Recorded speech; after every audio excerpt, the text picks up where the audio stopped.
స్తోత్రం.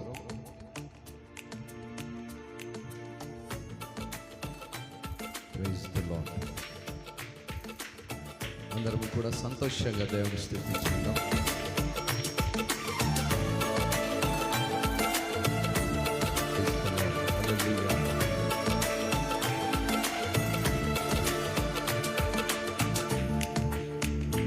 నన్ను చూచువడా, నిత్యం కాచువడా, నన్ను చూచువడా, నిత్యం కాచువడా, పరిశోధించి తెలుసుకున్నావు,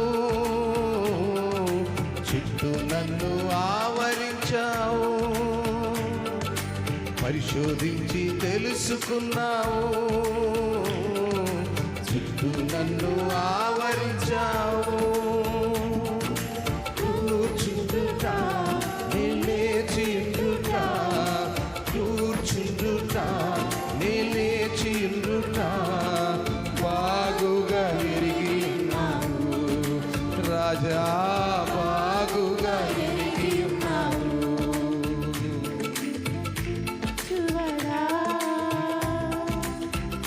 నిత్యం కాచువడా,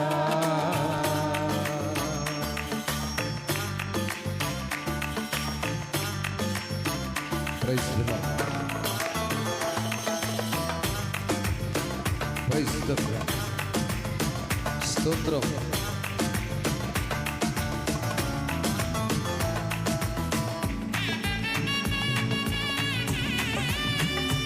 హల్లెలూయా. స్తోత్రం.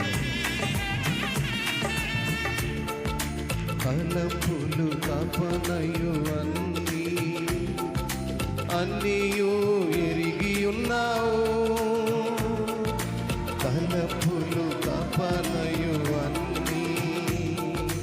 అన్నీయు ఎరిగి ఉన్నావు.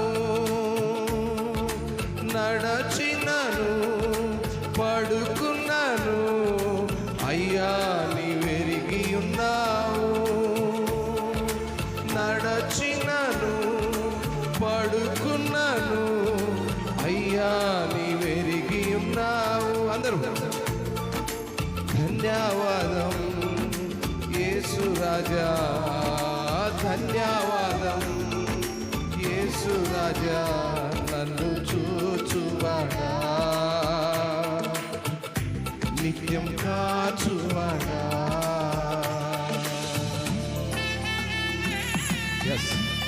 మా తలంపులను సమస్తము ఎరిగినాం, మా నడతను వేరుగున్నాం. అందరి బట్టి నీకు దండం వేస్తాయి.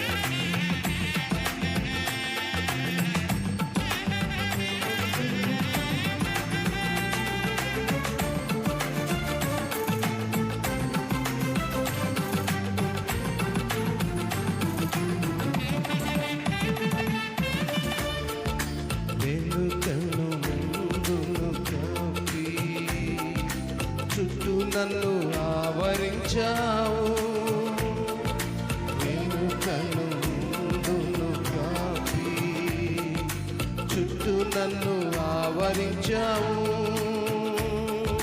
చేతులచే అనుదినము పట్టి నీవే నడిపించావు. నీ చేతులచే అనుదినము పట్టి నీవే నడిపించావు. అందరూ యేసు రాజా, ధన్యవాదం యేసు రాజా, నన్ను చూచువాడా, నిత్యం కాచువాడా, నన్ను చూచువాడా.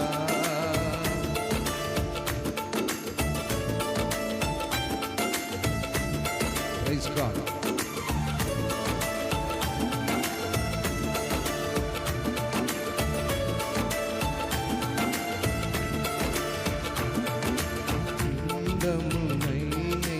ఉండగా నీ కన్నులకు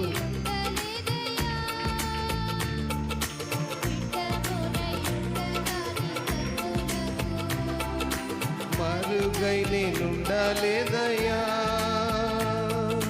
నిర్మించితివి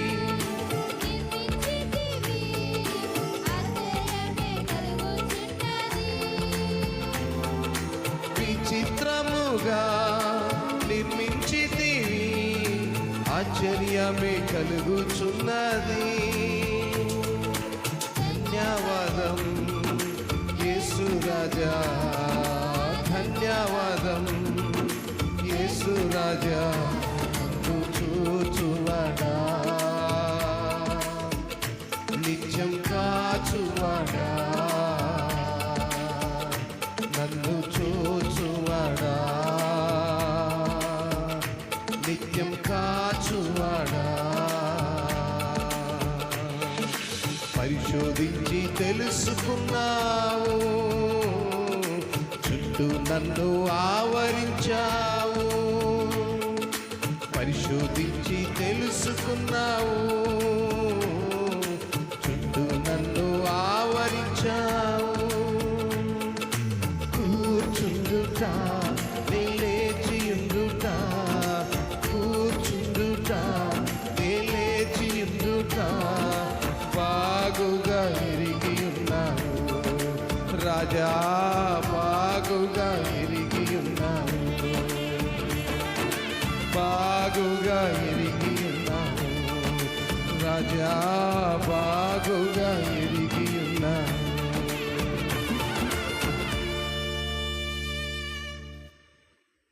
మంచిది. దేవుని మహాకృపలో దేవుని సన్నిధానంలో దేవుని యొక్క పరిశుద్ధ లేఖనాలను మనము ధ్యానం చేస్తున్నాం. దేవుని ఉన్నతమైన మహాకృప ఏంటంటే గడిచిన మాసమంతా ఆయన కాపాడి ఒక నూతన అనగా ఫిబ్రవరి మాసము మొదటి దినమున దేవుడు మనల్ని ప్రవేశించాడు. ఈ మొదటి దినమున ఆయన సన్నిధానంలో కూడి ఆయన్ని స్తుతించడానికి దేవుడు మనకిచ్చిన శ్రేష్టమైన సమయం కనుక మరి మొదటి దినములో పునరుద్ధాన దిన ఆరాధనలో చేరొచ్చిన మీకందరికీ ప్రభు పేరిట వందనాలు, శుభాలు. మరి మాసములో దేవుడు తన అపారమైన ప్రేమ మనందరి పైనుంచి గడిచిన మాసంలో ఏ రీతిగా ఆయన మనల్ని కాచి సజీవ లెక్కలో ఉంచి అనానుకూల పరిస్థితులన్నింటినీ అనుకూలపరిచి చక్కని ఆరోగ్యముతో ఆయుస్తో ఆయన సన్నిధానంలో ఉంచి ఉన్నాడు. గనుక ఆయనకు మనం ఎల్లప్పుడూ కృతజ్ఞులమై ఉండాలి. మరి మన యొక్క వాక్య ధ్యానంలో 119వ కీర్తన నుంచి మరి 89, 104 వరకు మనం చదివాం. 112 వరకు మనము కొన్ని మాటలను లేఖన భాగాల నుంచి ధ్యానం చేద్దాం. 96వ వాక్యాన్ని మనం చూసినప్పుడు సకల సంపూర్ణతకు పరిమితి కలదని నేను గ్రహించి ఉన్నాను, నీ ధర్మోపదేశము అపరితమైనది అనే మాట దగ్గర గడిచిన వారం ఆగి అపరిమితమైనది, రైట్. అపరిమితమైనది అనే మాటను మనము జాగ్రత్తగా గమనిస్తే హద్దు లేనటువంటిది. ఇక ఆయన ప్రేమ, ఆయన పరిమితి ఎటువంటిది అంటే మనల్ని ఆయన ఎంతగా ప్రేమిస్తున్నాడు. ఆ ధర్మశాస్త్రములో ఉన్నటువంటి ఆ ఆజ్ఞలు ఏమైతే ఉన్నాయో అవి ఎంత ఒక లిమిట్ లేనంత అపరిమితమైన ప్రేమను కనపరుస్తున్నాయో మనకి ఈ భాగంలో అర్థమవుతుంది. ఆల్ నైట్ కూడా చాలామంది రాలేకపోయారు, సంపూర్ణ రాత్రి కూడికలో కూడా. సో దేవుడు ఆ రాత్రి కూడా మనతో ఈ వాక్యమనే మాట్లాడాడు. ధర్మశాస్త్రమును గురించినటువంటి ఆ ఆజ్ఞలు, కట్టడలు, ఆ విధులు ఒక క్రైస్తవ జీవితానికి, క్రైస్తవ పిల్లలకు, క్రీస్తును అంగీకరించిన పిల్లలకు అని చెప్పటానికి ప్రాముఖ్యమైన మూలం ఏంటంటే ఆయన ఆజ్ఞలు ప్రాముఖ్యంగా తెలిసి ఉండాలి. ఆయన ఆజ్ఞల ప్రకారమే మన యొక్క జీవన విధానం కొనసాగుతోందని గ్రహించాలి. నేను ఈ భాగమును అందుకే కొంచెం త్వరగా ముగించాలని ఆశపడుతున్నాను. 119 కీర్తన 170 చిల్లర ఉన్నాయి. దాదాపు 1 month 2 months నుంచి మనం ఈ భాగాన్నే ధ్యానం చేస్తున్నాం. దాదాపు 176 అనుకుంటా కదా. గనుక ఈ భాగమంతటిలో మనం ఎక్కడ గమనించిన ధర్మశాస్త్రమును గురించిన విధులే రాయబడి ఉన్నాయి. అందుకే ఈ మాటలు అన్నాడు, నీ ధర్మోపదేశము అపరిమితమైనది అన్నాడు. అంటే ఆ 10 ఆజ్ఞల్లో ఉన్నటువంటి ఆ మాటలకు ఒక లిమిట్ అనేది లేదు. వాటిని విస్తారమైనటువంటి కోణాలలో మనం చూడాలి. అందుని బట్టి 97 వాక్యంలో అన్నాడు, నీ ధర్మశాస్త్రము నాకెంతో ప్రియముగానున్నది, దినమల్లా నేను దాన్ని ధ్యానించుతున్నాను. అంటే ధర్మశాస్త్రం పట్ల ఉన్నటువంటి ప్రేమ, ధర్మశాస్త్రమును బట్టి మనకి ఎంత ప్రేమ ఉందో కీర్తనకారుడు మనకు తెలియజేస్తున్నాడు. అందుని బట్టి నీ ధర్మశాస్త్రం నాకు ఎంతో ప్రియమైనది, దినమల్లా నేను దాన్ని ధ్యానించున్నాను. దినమెల్లా దాన్ని ధ్యానించేటువంటి ఆ అపారమైన కృపలోనికి మనం వెళ్ళే వారముగా ఉండాలి. 100వ వాక్యములు అంటాడు, నీ ఉపదేశమును నేను లక్ష్యము చేయుచున్నాను, కావున వృద్ధుల కంటే నాకు విశేష జ్ఞానము కలదు. ఏమండి, నీ ఉపదేశము నేను లక్ష్యము చేయుచున్నాను. లక్ష్యం అంటే అంగీకరిస్తున్నాను, అనుసరిస్తున్నాను, వాటిని గ్రహించి నడుచుకుంటున్నాను. కాబట్టి వృద్ధులు అనే మాటకు అర్థం ఏంటి? మాకంటే పెద్దవారు. నేను అందుకే ఎప్పుడు చెప్తుంటాను, వయస్సు కాదు ఇక్కడ ప్రాముఖ్యం. వయస్సు కానే కాదు, వయస్సు అనుభవాలు అనేవి కేవలము కొన్ని సామెతలకు, వారి అనుభవాలకు సరిపోతాయి. దేవుని ధర్మోపదేశమును నేర్చుకోవడానికి వయస్సుతో సంబంధం లేదు. వాక్యముపై లక్ష్యం ఉంచితే చాలు. ఈరోజు మీరు గమనిస్తున్నారు లేదు నాకైతే తెలియదు, కానీ డిజు వాడు, చింటుగాడు, విన్నుగాడు, అటువంటి చిన్న చిన్న పిల్లలు ఆది కాండం నుంచి ప్రకటన వరకు ఆపకుండా వాక్యాన్ని చెప్తున్నారు. వాళ్ళు వాక్యాన్ని బోధిస్తున్నప్పుడు ఆ సందర్భాలు నేను చూసి చాలా సిగ్గుపడుతూ ఉంటాను. దేని కొరకంటే దేవుడు ఇంత చిన్న వయసులోని వీళ్ళకి ఎంత జ్ఞానం ఇచ్చాడు. దట్ రీజన్ ఈజ్ ధర్మశాస్త్రులను వాళ్ళు లక్ష్యం ఉంచారు, బైబిల్ను పఠిస్తున్నారు. మీరు గమనించండి, మనకంటే చాలా వృద్ధులు మన గ్రామంలో ఉన్నారు. కనీసము దేవుని సన్నిధికి నడవరు, ప్రార్థన అంటే తెలియదు.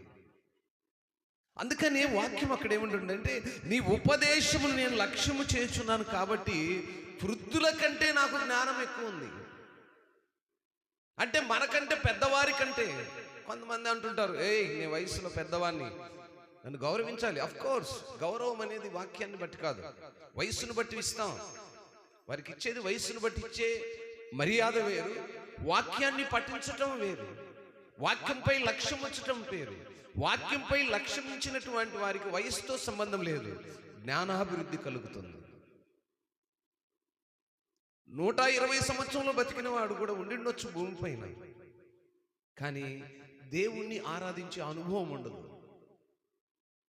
ధర్మశాస్త్రముడు గురించినటువంటి ఆ యొక్క లక్ష్య పెట్టే జ్ఞానము ఉండదు. అందుకంటున్నాడు, విశేష జ్ఞానము నాకు కలదు అంటాడు. ఈరోజు నా ప్రియ దేవుని సంగమా, దేవుని ఉపదేశాలను మనం నేర్చుకుంటే మన వృద్ధుల కంటే కూడా అధికమైన జ్ఞానాన్ని దేవుడు దయచేస్తాడు. 103వ వాక్యములు అంటున్నాడు, నీ వాక్యములు నా చెవుకు ఎంతో మధురములు. ఈ మాటల గురించి ఇంకేమైనా చెప్పాలండి? దేవుని మాటలు ఎంతో మధురమైనవి. అవి ఎలా ఉన్నాయి అంటున్నాడంటే, తేనె కంటే రుచికరంగా ఉంటున్నాయట. నీ మాటలను, నీ వాక్యమును నేను ధ్యానం చేస్తున్నప్పుడు నేను వాటిని పఠిస్తున్నప్పుడు, వాటిని నేను అంగీకరిస్తున్నప్పుడు ఆ మాటలో ఉన్న మాధుర్యము తేనె కంటే మధురముగా ఉన్నది.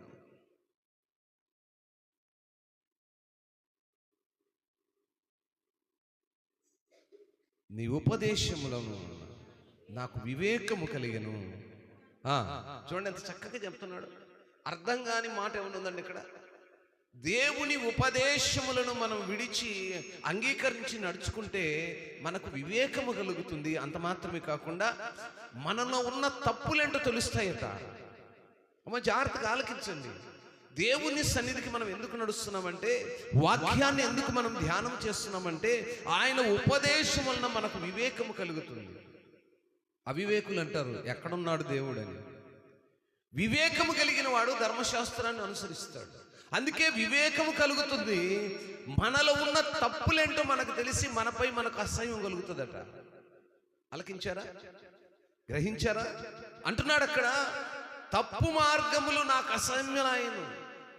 అంటే మనము ఎక్కడ తప్పు మార్గములో ఉన్నామో, ఎక్కడ తప్పిపోయామో అవి మనకు అర్థమయ్యి మనల్ని మనమే అసహించుకునే రీతిగా ఆ యొక్క ఉపదేశాలు మనకు వివేకాన్ని కలుగజేస్తాయట. దేవుని ఉపదేశములను మనం అంగీకరిస్తే 105వ వాక్యం అంటుంది, నీ వాక్యము నా పాదములకు దీపమును, నా త్రోవకు వెలుగునయ్యున్నది. దేవుని వాక్యము మన పాదములకు దీపుగా ఉండి మనల్ని నడిపిస్తున్నాయి. ఏ స్థితిలో ఉన్నాను, ఉన్నతమైన స్థితిలో నడిపించేదిగా ఉంటుంది. ఆయన వాక్యాన్ని మనం అంగీకరించి ఆయన యొక్క ఉద్దేశాన్ని మనము అనుసరించినట్లయితే కొన్నిసార్లు మనం తీసుకునేటువంటి తప్పుడు నిర్ణయాలు, మనం ఊహించని పరిస్థితుల వల్ల కలిగే దుఃఖాలు, మనము ఊహించకుండానే జరిగే మోసాలు, విషాదాల నుండి తప్పించుకోవడానికి ఆయన వాక్యము సహాయపడుతుంది. అంత మాత్రమే కాకుండా ఆధ్యాత్మిక సిద్ధాంతాలు దేవుని వాక్యములో ఉన్నాయని గ్రహిస్తాం. దాని ఫలితముగా మనము జ్ఞాన నిధిని సంపాదించుకుంటాం. అందుకంటున్నాడు, నీ వాక్యము నా పాదములకు దీపము, నా త్రోవకు వెలుగై ఉన్నది అంటాడు. మనము 108వ వాక్యాన్ని చూస్తే, యెహోవా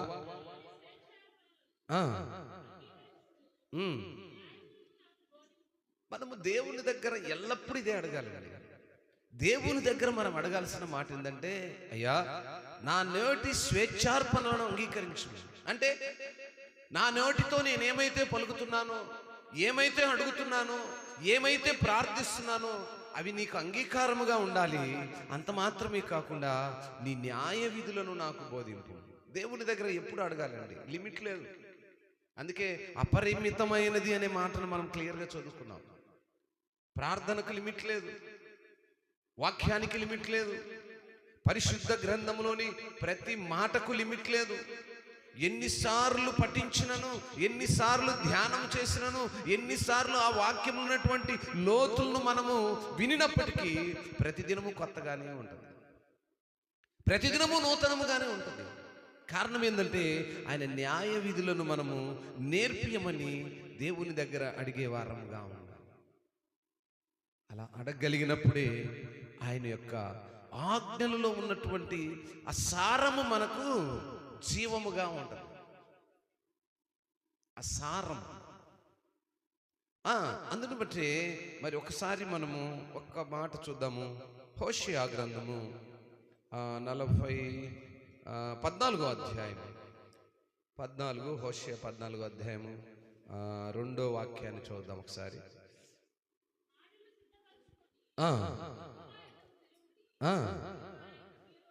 మీరు ఆయనతో చెప్పవలసిందేమనగా, మా పాపములన్నిటినీ పరిహరింపము, యజ్ఞలకు బదులుగా నీకు మా పెదవులను అర్పించుచున్నాము, నీవు అంగీకరింపదగినవి అవే మాకున్నవి. స్తోత్రం. యేసు ప్రభువు వారు మన కొరకు తన రక్తాన్ని చిందించిన తరువాత అర్పణలు ఎడ్లైనను, పశువులైనను, మరి ఏదైనాను ఆయన అంగీకరించట్లేదు. అందుకనే ఇక్కడ చక్కగా ఈ మాట ఏం చేస్తుందంటే ఒక పశ్చాత్తాపానికి మాదిరిగా పిలుపుగా తెలియజేస్తుంది. మనము మొదటి వాక్యంలోనే చూస్తాం, అక్కడ ఇశ్రాయేలు నీ పాపము చేత నీవు కూలితివి గనుక నీ దేవుడైన యెహోవా తట్టుకు తిరుగుము, మాటలు సిద్ధపరచుకొని యెహోవా యొద్దకు తిరుగుడు. దేవుని సన్నిధికి మనం వెళ్తున్నప్పుడు ఉదయకాలనే సిద్ధపడాలి. 4:45 గంటలకు లేచాను, నిద్ర పట్టలేదు, ఏమేమో ధ్యానం చేస్తున్నాను. 4 గంటల నుంచే నా యొక్క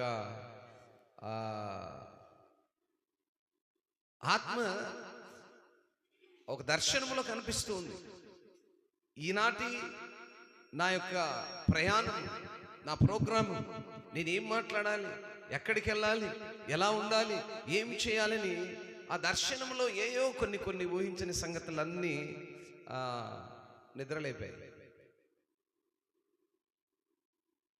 మనము దేవుని సన్నిధికి సిద్ధపడుతున్నప్పుడట, అందుకే అక్కడ అంటున్నాడు మాటలు సిద్ధపరచుకొని దేవుని దగ్గరకు రావాలి.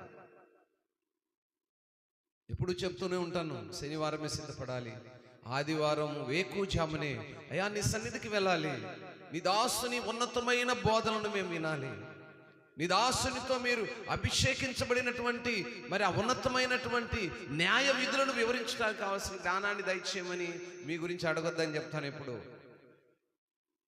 నువ్వు ఎప్పుడైతే నోరు తెరిచావో నువ్వెవరో ఆయన తెలిసిపోయింది కనుక నువ్వు అడగక్కర్లా, నీ అడగక్కర్లా. ఆయన సమస్తాన్ని చూసుకుంటాడు. ఆయన మనల్ని చూసేవాడు కదా కదా మనం కూర్చుండేది లేచేది ఆయన చూస్తున్నాడు. మనల్ని పరిశోధిస్తూ ఉన్నాడు కదా, మనల్ని పరిశోధిస్తున్నాడు. నువ్వు కూర్చునేది చూస్తున్నాను, నువ్వు లేచేది చూస్తున్నాను, నువ్వు పడుకునేది చూస్తున్నాను, నీ తలంపులు ఏమున్నాయి కూడా దేవుడు మన తలంపులను కూడా చూస్తున్నాడు. కాబట్టి మనము సిద్ధపాటు కలిగి ఆయన దగ్గరికి రావాలి. ఎటువంటి సిద్ధపాటు అంటే మా పాపములన్నింటినీ పరిహరింపి ఎడ్లకు బదులుగా మా పెదాలతో నిన్ను స్తుతించేటువంటి సిద్ధపాటు. దేవుణ్ణి మన పెదాలతో కీర్తించాలి, ఉత్సాహగానాలు పాడాలి, ఆత్మలో ఆనందముతో గంతులు వేసే రీతిగా మనము పాడాలి. ఆ రోజు మరియ ఎలిజబెత్తును కలవడానికి వెళ్ళినప్పుడు ఎలిజబెత్ యొక్క హృదయంలో బిడ్డ ఏ రీతిగా గంతులు వేసిందో దేవుని సన్నిధికి నడవాలనేటువంటి తపన బయలుదేరాలి. అది ఆయన మన నుంచి కోరుకుంటున్నాడు. అందుకే ఆయన అంటున్నాడు, అయ్యా ఎడ్లకు బదులుగా నీకు మా పెదాలను అర్పించుచున్నాము. మన పెదాలను అర్పించాలి ఆయన దగ్గర, పెదాలతో ఆయన స్తుతించాలి, పెదాలతో ఆయన గణపరచాలి, పెదాలతో ఆయన అడగగలగాలి. ఆయన స్తుతించి గణపరిచే అనుభవాన్ని మనం నేర్చుకునే వారంగా ఉండాలి. అందును బట్టి ఆయన చాలా ఉన్నతమైన సంగతులను బోధిస్తూ వచ్చాడు. తన ప్రాణం, అందుకే 109వ కీర్తన వాక్యంలో అంటాడు, నా ప్రాణం ఎల్లప్పుడూ నా అరచేతిలో ఉన్నది, ఆయనను నీ ధర్మశాస్త్రము నేను మరవను. దేవుని ధర్మశాస్త్రాన్ని మనం మరవకూడదు. మన ప్రాణము మన అరచేతులు ఎందుకు ఉందండి? దేవుని దగ్గరే ఉంది కదా. మరి అరచేతులు ఉందని ఎందుకు అంటున్నాడు? మన ఆయుష్కాలము మరి నీటి మీద బుడగ కంటే తేలికమైనది. కాబట్టి ఏ క్షణము మనం ఈ లోకమును విడుస్తామో తెలియదు. కాబట్టి నీ ధర్మశాస్త్రంనైతే నేను ఏమాత్రము మరువను. హృదయాల్లో ఒక తీర్మానం, హృదయాల్లో ఒక కమిట్మెంట్ అనేది ఉండాలి. దేవుని కమాండ్మెంట్స్ మీద కమిట్మెంట్ ఉండాలి. 112వ వాక్యం, నీ కట్టడలను గైకొనుటకు నా హృదయము నేను లోపరుచుకొని ఉన్నాను, ఇది తుద వరకు నిలుచు నిత్య నిర్ణయం. స్తోత్రం. ఏమండి, ఏంటట? ఆయన కట్టడలను గైకొనుటకు నా హృదయాన్ని, మన హృదయాలను లోపరుచుకోవాలి. ఈ హృదయం ఎటువంటిది? ఇది మోసకరమైంది. ఇది ఎటు పడితే అటు పరిగెడుతుంటది, గాలి కంటే ఫాస్ట్గా పరిగెడుతుంటది. కాబట్టి దీన్ని ఏం చేయాలట? లోపరుచుకోవాలి. మనమే దీనికి కట్టడి వేయాలి.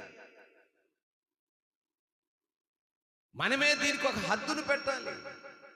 అందును బట్టి నీ కట్టడలు నేను గనుకోవటానికి నా హృదయమును నేను లోపరుచుకున్నాను. ఇది ఎప్పటి వరకట? ఏమండి, కొంతమంది తీర్మానాలు బల విచిత్రంగా ఉంటాయి. అప్పుడప్పుడే తీర్మానం చేసుకుంటారు, అప్పుడప్పుడే వదిలేస్తారు. అప్పుడప్పుడే దేవుడా అని ఓ అంటారు, తెల్లారికల్లా మళ్ళీ దేవుని మర్చిపోతారు. దేవుని దగ్గర మనం తీసుకునే తీర్మానము ఒక రోజుతో, ఒక దినముతో, ఒక గంటతో ముగిచేది కాదండి. నేను బాప్తీసాలు ఇచ్చేటప్పుడు ప్రాముఖ్యంగా ఈ మాటనే చెప్తూ ఉంటాను. ఇప్పుడు నువ్వు తీసుకునే ఈ నిర్ణయము ఎప్పటి వరకు? తుది వరకు ఉండాలి. తుది వరకు అంటే మరణించే వరకు, అంతము వరకు. చాలామంది అనవసరమైన పాపాన్ని బాప్తీసం ద్వారా కొనుక్కొచ్చుకుంటున్నారు.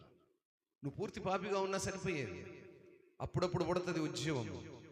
5 నిమిషాల్లో నీళ్ళల్లో ములిగి 5 నిమిషాలు బయటకు వచ్చేస్తారు. ఏముందిలే, అది కుదరదు.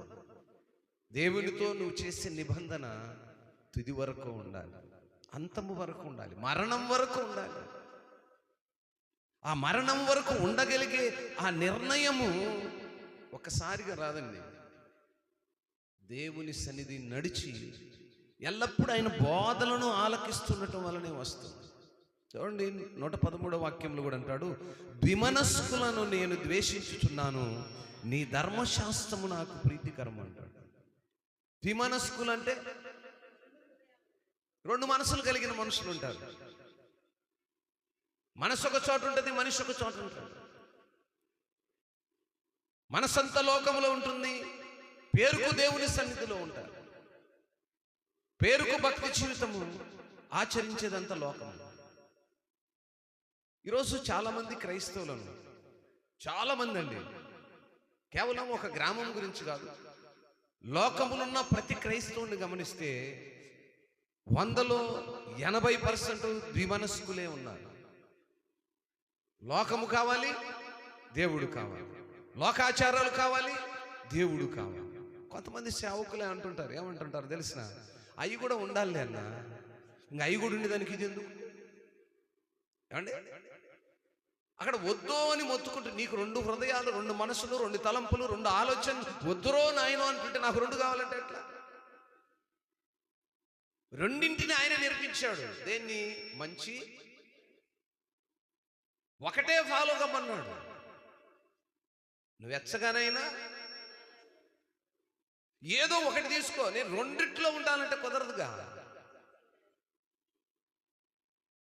కీర్తనకారుడు చక్కగా అంటున్నాడు, ద్విమనస్కులను నేను ద్వేషించుచున్నాను. 2 మనస్సులు కలిగిన వాడు దేవుడికి ఇష్టడు కాడు. చాలా మంది లోకములు గమనిస్తే 2 మనస్సులు కలిగి, మేము ఆయనకు అది ఇచ్చాము, ఈ సేవకుని ప్రేమించాము, ఆ సేవకుని ప్రేమించాము, ఆ మందిరానికి ఇచ్చాము, ఆ పాస్టర్ బో చెప్తాడు, ఈ పాస్టర్ బో, మేము 24 గంటలు ప్రార్థన అంటాం, ఉదయం ప్రార్థన, రాత్రి ప్రార్థన. ఎందుకు? ఎవరి కోసము? ప్రజలను మోసపరచడానిక? నిన్ను మోసపోతున్నాను గ్రహించలేకపోతున్నావు. నీ హృదయమేమో 2 మనసులు కలిగి ఉంది, నీ తలంపులు 2 కలిగి ఉన్నాయి, నీ ఆలోచన యావత్తు 2 ఉన్నాయి. నీవేమో నేను దేవునికి ఇష్టురాలని, ఇష్టుని అని ఆ భ్రమలో పోతున్నావు. ప్రపంచంలో ఈయన భక్తుడుగా కనపడుతున్నాడు అనే భ్రమలో నువ్వు బ్రతికిపోతూ పాపాన్ని మోస్తున్నావు. దేవుని చిత్తం నీ దగ్గర గ్రహించలేని మనుషులు, 2 మనస్సులు కలిగిన మనసు. అందుకే వాక్యం అక్కడ, ద్విమనస్కులను నేను ద్వేషించుతున్నాను, నీ ధర్మశాస్త్రం నాకు, ఆయన ధర్మశాస్త్రమే నాకు సంతోషాన్ని ఇస్తుంది, ఆయన ధర్మశాస్త్రమే నాకు ఆనందాన్ని ఇస్తుంది. 2 మనస్సులు కలిగిన వాళ్ళు దేవునికి ఇష్టలకి ఏమాత్రము కాలేరు. కాకపోవడమే కాదు, ఆయన ద్వేషిస్తున్నాడు. ఇంకంతే. నీ తలంపులు, నీ ఉద్దేశాలు అవునంటే అవును, 2 కావాలంటే కుదరదు. మరి నా ప్రియ దేవుని సినిమా 114 అంటున్నాడు, నాకు మరుగు చోటు నా కేడెం నీవే, నేను నీ వాక్యం మీద ఆశ పెట్టుకుని ఉన్నాను. నాకైతే ఈ అధ్యాయాన్ని ఇంత స్పీడుగా తీసుకెళ్లే ఉద్దేశం లేదు, కానీ తీసుకెళ్ళాలి కనుక వెళ్తాం. ప్రతి వాక్యాన్ని గంటల తరబడి ధ్యానించాలని ఆశ ఉంది. ఒక అక్షరం మ్యామ్ మొదలుపెట్టి నూన్ వరకు ఒక అక్షరం.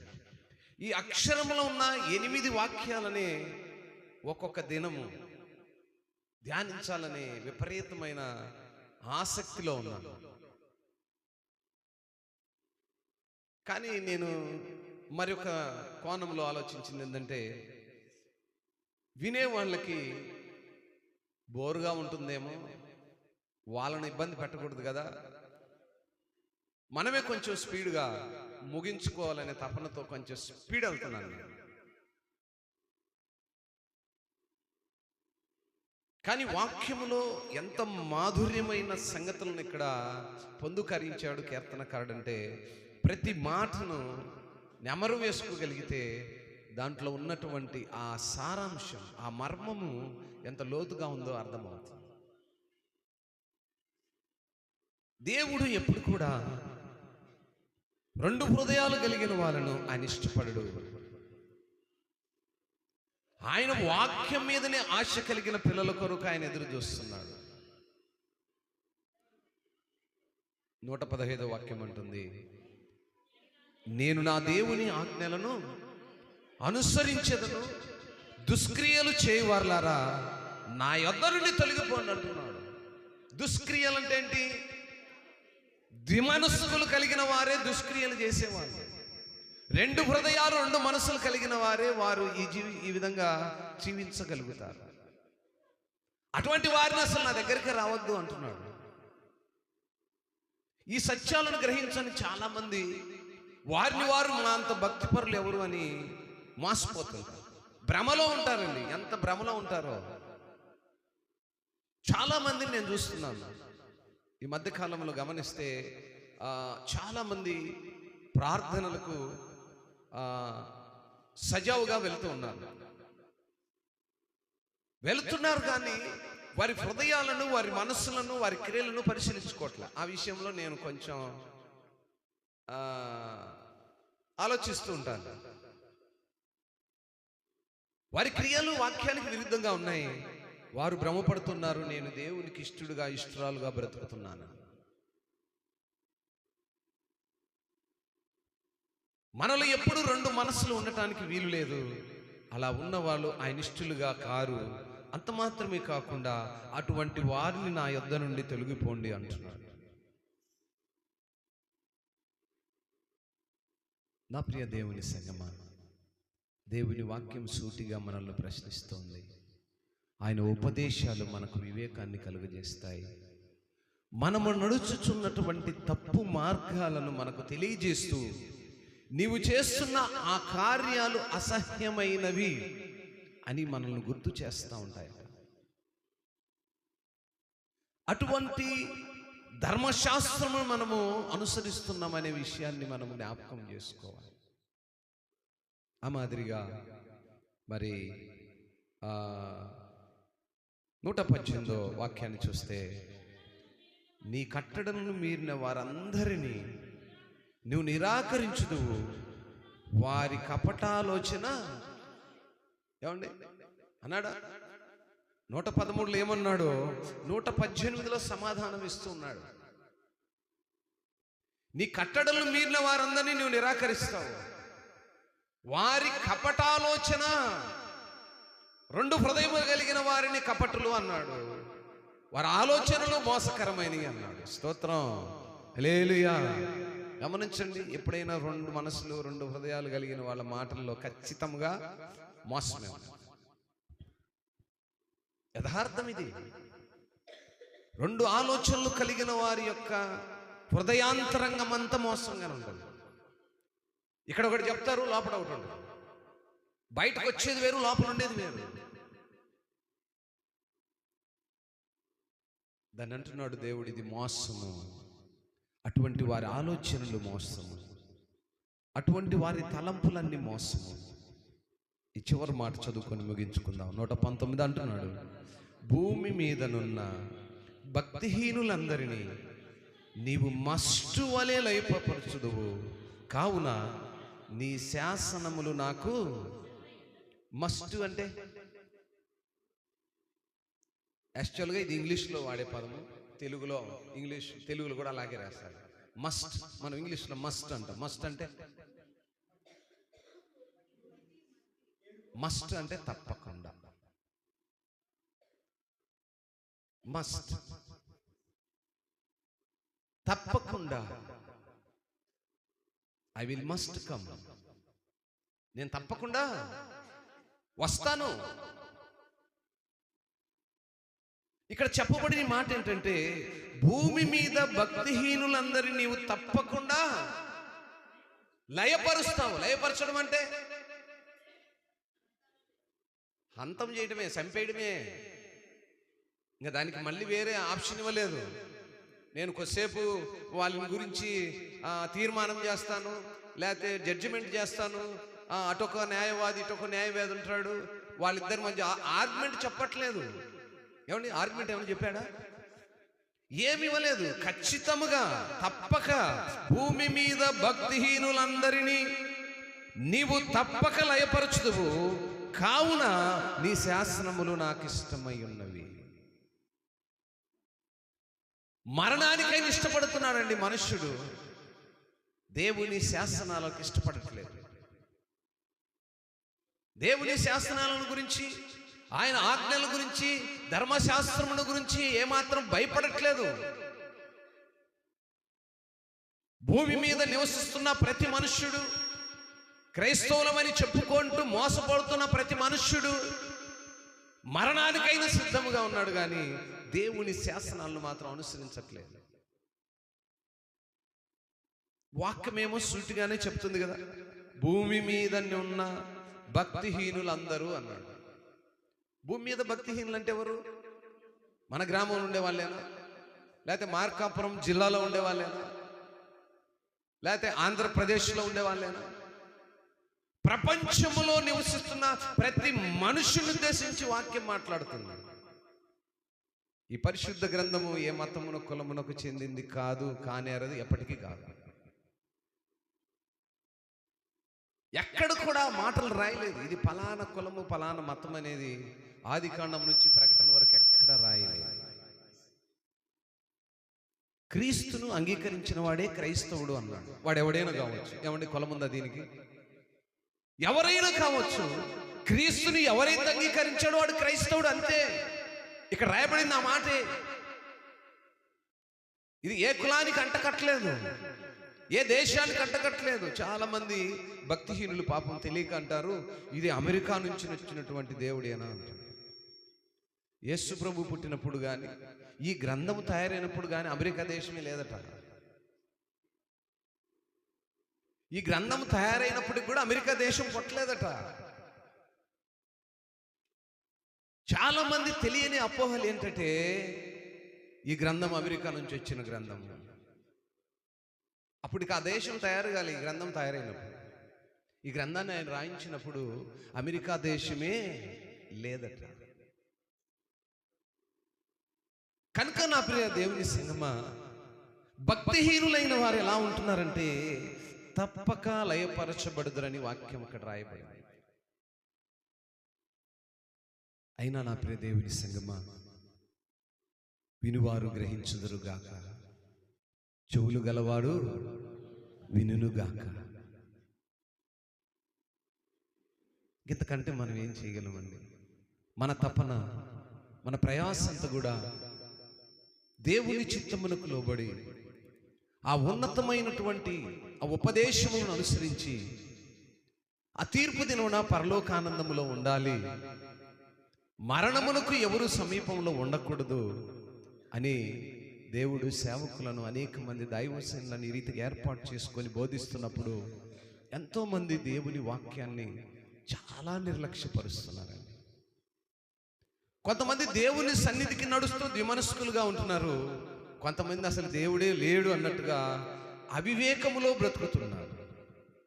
అందుకే ఆయన చక్కగా చెప్పాడు 104వ వాక్యములో, నీ ఉపదేశం వలన నాకు వివేకము కలుగుతుంది అన్నాడు. వివేకము కలిగిన మనుషుల కొరకు దేవుడు ఎదురు చూస్తున్నాడు. అవివేకులు లోకంలో ఉంటూ దేవుడే లేదంటున్నాడు. ఎందుకు? వాడు లోకాన్ని ప్రేమిస్తున్నాడు కనుక దేవుని దగ్గరకు వెళ్ళట్లేదు. దేవుణ్ణి ప్రేమించిన వాడు వాడి మార్గాలను తెలుసుకుంటాడు. అవి వాడికి అసహ్యంగా కనపడతాయి, తెలుసుకున్న వాడికి, ఉపదేశములు అనుసరించిన వాడికి. కనుక నా ప్రియ దేవుని సంగమా, ఈ యొక్క పునరుద్ధాన దినపు ఫిబ్రవరి మాసపు మొదటి దినములో ఆయన సన్నిధిలో ఉన్న మనము భూమి మీద ఆయన భక్తిహీనులందరినీ లయపరచి తప్పక వారందరినీ తన పిలుపు మేరకు పిలుచుకుంటాడు. మరణం అందరికీ సంప్రాప్తమే. మరణించిన తర్వాత జరిగేటువంటి తీర్పు నరకయాతనగా ఉంటుంది. ఇంకా మరణం తర్వాత తీర్పే ఉందండి. నా శరీరం ఇక్కడే మంటికి మన్నైపోతుందిగా, కానీ ఆత్మే బ్రతుకుందని తెలుసుకోవాలి సోదరుడా, నా సోదరి. ఆత్మ బ్రతికే ఉంది, శరీరమే కాలిపోతుంది. ఈ ఆత్మే జవాబు మాట్లాడేది, ఈ ఆత్మే సమాధానం చెప్పేది. అందుకే ఈ ఆత్మను మనం సిద్ధపరచుకోవాలి. ప్రతి మనుషుడికి ఇచ్చాడు దేవుడు జీవమును.